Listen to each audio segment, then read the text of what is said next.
The Life and Death of Richard Wiseman is a radio play. It was written and directed by Harry Page and chronicles the later life of a 21st century businessman and founder of a charity, Richard Wiseman, who is living in London.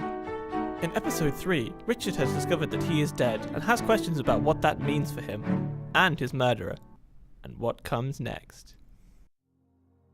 Wait, so I'm... Dead, yes. And you are? Like I said, I'm managing the transitional period so we can pass you over to the next stage. So that makes you what? God? I suppose so. At least the most godlike creature to actually exist, compared to what your people managed to think of. Let me ask you, Richard, why do you think that all of your culture has created and implanted the idea of a god in different cultures? I don't know.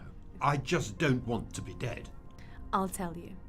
The idea was implanted into humanity to teach you a sense of morality, to help you be less afraid of the concept of death, and to give you an insight into our constructs of heaven and hell, as it were. We left space for culture to influence what form that takes an identity on a mass scale, which is also important. But you all decided to make it difficult and to ignore each other's religions. You decided to bring conflict and war into something that was given as a spark, to ignite just that bit of hope, and to give your lives perspective and more of a cause. But that's not my fault. Why are you telling me this? Well, to be honest, this need to be on top, either personally or as a subset of the same race. That's humanity. And you?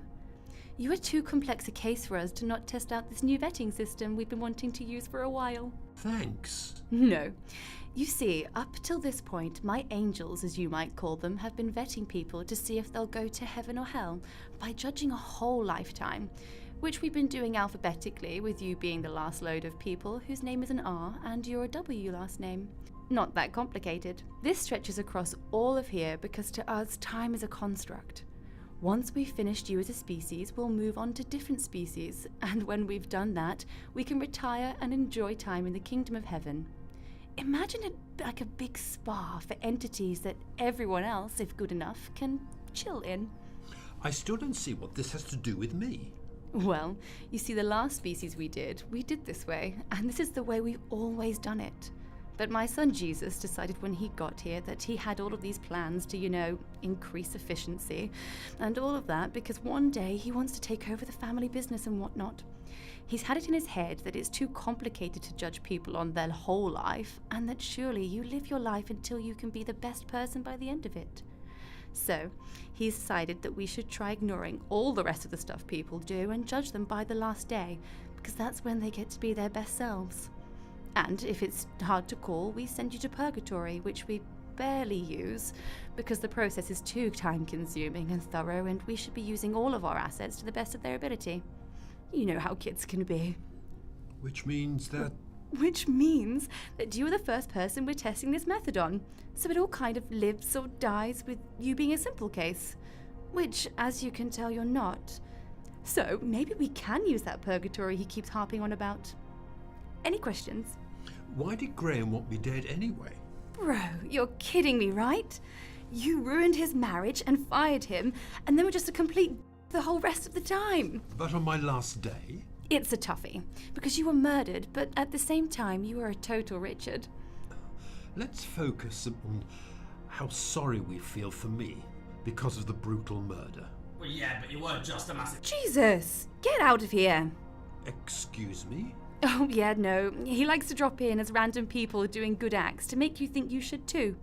You'll recognize him as Lee the taxi driver. You know, the day you died. Gotcha. So what does any of this actually mean? Why are you telling me this? Well, for one thing, you're dead, so you can't exactly tell anyone. And we'll wipe your memory before we send you either way. Oh. Oh is right. The point is, Richard, we like to give everyone a chance at a testimony, if you will. Having been shown your last day and knowing who you are, where do you think you belong? Well, I don't know. You see, that's what we've said. We don't know where you belong, Richard. You've never committed any crimes, but you were still a bad dude. But then you were murdered, which, ouch, not fun. So really we can't say. You were a shady businessman, but you made yourself look better by owning and funding and starting charities with your blood money. So, what do you have to say in your defence? Go on. Convince us of either way. You've got all the time in the world. I do? Well, I mean, yes and no. It's a figure of speech. Like I said, it's non-chronological. Right. So that means technically everyone is dead and alive at the same time, right? I guess. Which means you know what happens to kill all of humanity and what everyone's last day is like. Well, obviously. Well, would it be against the rules to show me what Graham was like on his last day? Dude, there are no rules. I'm God. Well, can I see what he was like? Well, I mean, there are no rules, but that's a lot of effort. So I can just tell you what happened to him. Okay. He was never actually able to afford a good lawyer, because charity didn't pay that much even when he had his job. So he went down for life for taking yours. Then, out of his guilt at not even knowing what you said to send him into a frenzy, a murderous one at that, he kills himself and sends himself to purgatory. Unfortunately, it's written in that anyone who ends my best gift, which is your life, that you should go to hell, which we've decided is too hard, and so purgatory is really a place for people who've committed suicide, which we tend not to think about because it's not really something we're proud of. But we're finding it really difficult to weigh those lives, as most have had to suffer to an extent in life. So we don't really want to send any of them to hell. Christ. Yeah, I know. Which is why I'm here, really. No angel wants to make all the tough calls of purgatory. As eternal damnation is a lot to take in, and we really would like everyone to go to heaven. So, it's said Graham has killed himself and his soul is currently in purgatory, awaiting your decision. Well, no. First of all, again, that's not how time works here at all. So I can send any angel or being down to earth at any point in history, being God and all. Time is more for you than it is us eternal beings. We can do whatever, whenever. Secondly, he's Graham Davis, so we've actually weighed his soul and I decided that despite intent, he still technically killed you, which is a lot. So his soul is in hell. No. I'm sorry. That's not fair. Rules are rules. You said there are no rules. You're God, for God's sake. I am, and what I've decided is that... No, I don't want to hear it. My whole life has been selfish, and now you're forcing me to confront that, whether you intended to or not. And it turns out that everything I did was for myself, and I ruined people's lives.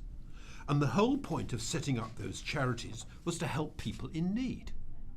But at the same time, I was hurting people. Not in some third world country, but here on my doorstep. All life I've been this not villainous, but evil, scared little man. But even then I've had all the power, and there are people like Graham, at the end of his life feeling more scared than I ever was.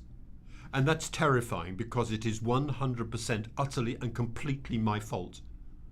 And now, beyond the grave, I refuse to not do anything because I've done far too much of not doing enough in life. And I outright refused to do it in death too. Bring him back.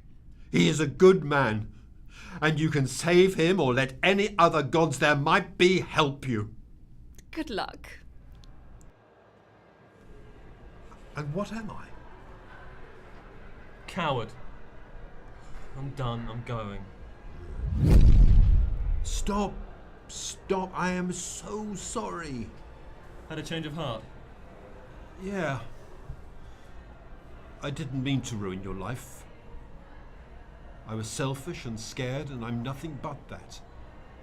And I should be the one with a ruined life, and you should be happy and carefree and have all the luxuries I do. But life's not fair, and neither is death. And I don't want to die having ruined lives actively while getting credit for saving some when I didn't do any work. I was just born into wealth. And I'm sorry. You realise that I still don't forgive you, right? This doesn't change anything.